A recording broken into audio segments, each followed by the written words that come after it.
Oh, g'day, mate. 40 here. So we tend to know ourselves by our body tension in part, right? So in reaction to the stresses of life, we tend to tense up.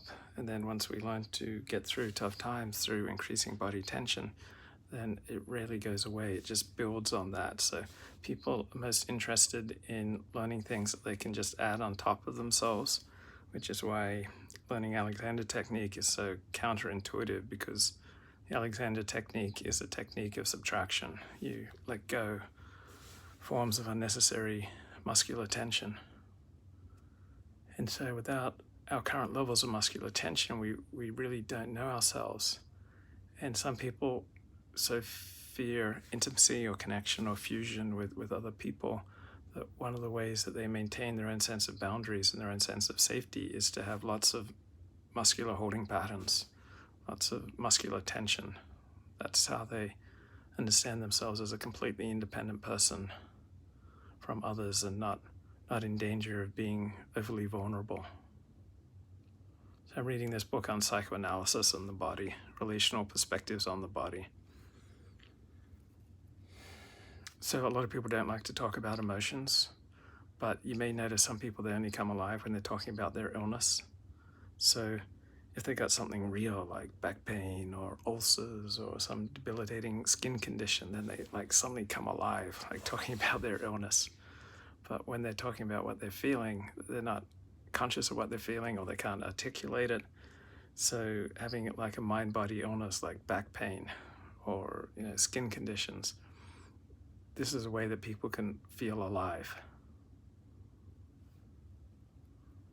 Now, I remember when I bought my first car, it was a Volkswagen Bug, 1968 VW Bug. I bought it in the summer of 1985, and I so loved that car. I used to take such great care of it. I had air fresheners. I used to wash it and vacuum it. And then I pranged it. While I was changing a radio station, I ran in the back of a parked school bus in September of 1985. And when I got it repaired, I never felt about it the same way. Like it'd been so damaged. Now it had a new front end and the paint job didn't fully match. And so I just didn't care about my car the same way after that prang. A lot of people are like that with their bodies. Like once they feel like their bodies let them down or failed them in some way, they just can't care for it again. They just kind of split themselves off from their body, like their body has betrayed them. And so they start having antipathy for their body. Then a lot of people, they have to live in an abstract fantasy because reality is too painful. So if they were, for example, to admit that they were lonely, their whole approach to life would absolutely collapse. They would collapse. And so if you have to live in fantasy and delusion, then you're split off from your body. Then other people, they view the body as something unimportant that women take care of, that their mother. They as infants, you cry and your mother responds. You get hurt and your mother takes care of you.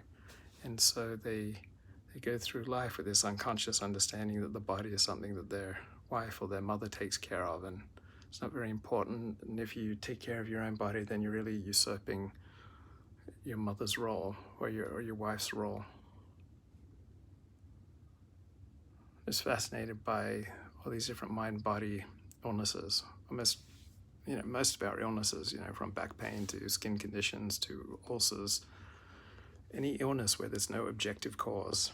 And overwhelmingly with back pain, for example, there's no difference in the radiographic studies between people who have back pain and people who don't.